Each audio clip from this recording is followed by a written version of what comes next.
Ser um marinheiro na época das grandes navegações. Será que era fácil essa sobrevivência?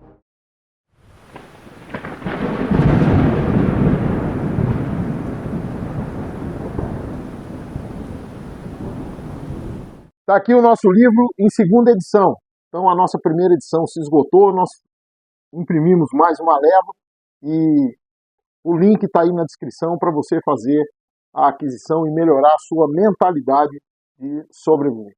Hoje o nosso assunto é falar das condições das tripulações durante as grandes navegações. Vamos entender aquele ambiente dentro de um navio de madeira com uma série de problemas e que o primeiro deles era espaço. Então quem tinha camarote ali normalmente era o comandante e talvez mais um ou outro oficial. A maioria dormia ou no convés, então ao relento, estando sujeito aí a mudança de temperatura, chuvas, etc., ou dentro do navio. E dentro do navio, os espaços eram extremamente pequenos, porque normalmente os navios estavam abarrotados de carga, né? Então, vamos lembrar que carga era dinheiro, então o espaço era minúsculo. Então, primeiro problema, espaço. Segundo problema, água. A água era levada nos navios em barris, tá? E frequentemente a água acabava estragando ao longo da viagem, isso era uma viagem muito longa. Então eles tinham que periodicamente parar em algum local para se reabastecer de água. Mas, por muito tempo, eles ainda estavam sujeitos a tomar a água contaminada, tá? Então era comum desinteria, problemas estomacais diversos. Então água, espaço, água. Segundo, a higiene. Não havia banheiro a bordo, né? O pessoal normalmente fazia suas necessidades ao ar livre. Então ia lá para fora e fazia ali na murada do navio para cair lá embaixo no mar, né? Quando fosse o número 2 ou o número 1. Isso quando não fazia lá embaixo, no meio do convés, e ninguém sabia quem tinha sido. Então isso dava situações de higiene muito ruins. Eram comuns as pragas de baratas e ratos infestando os navios, né? Então, por muitas vezes, tripulações inteiras foram atingidas por uma série de doenças endêmicas por causa dessas pragas, né? Lembrando também que a medicina da época era muito incipiente. Dependendo do navio, dependendo de como tinha sido preparado aquela expedição, o médico, às vezes não era bem o médico, né? Era o barbeiro que também tirava dente, que também era médico, que fazia um chazinho. Então quem tinha um pouquinho mais de conhecimento cuidava dos outros. Era comum isso daí. Então a consequência disso daí era uma série de mortes na tripulação. Bom, a alimentação, certo? Era uma alimentação muito restrita, porque eles precisavam de alimentos de grande duração, e normalmente era o vinho, tá? E um biscoito feito, também já citado aqui no canal algumas vezes, feito de farinha, água e sal. Era um biscoito que era colocado no forno não para assar, mas para desidratar, e ficava duro como um pedaço de pau. Então, era esse biscoito que eles utilizavam, normalmente molhando, ou no vinho, ou no café, alguma coisa assim. Aliás, imagine a dificuldade que era você cozinhar com fogo num navio de madeira, né? A possibilidade de um incêndio a bordo sempre existia.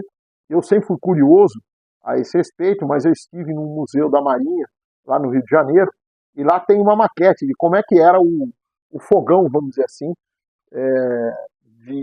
num navio desse de madeira, né? Então tinha certo isolamento com terra, com pedra, etc., para poder fazer um forno ali, um fogão. É bem interessante essa disposição ali no museu. Então, vão lá no museu que vocês vão aprender. Museu da Marinha. O alimento era muito restrito. Consequentemente, haviam uma série de doenças que pegavam em todo mundo por falta de alimentação. Uma delas, e a mais famosa, é o escorbuto. Então, o escorbuto é falta de vitamina C. Eles demoraram muito tempo para entender isso.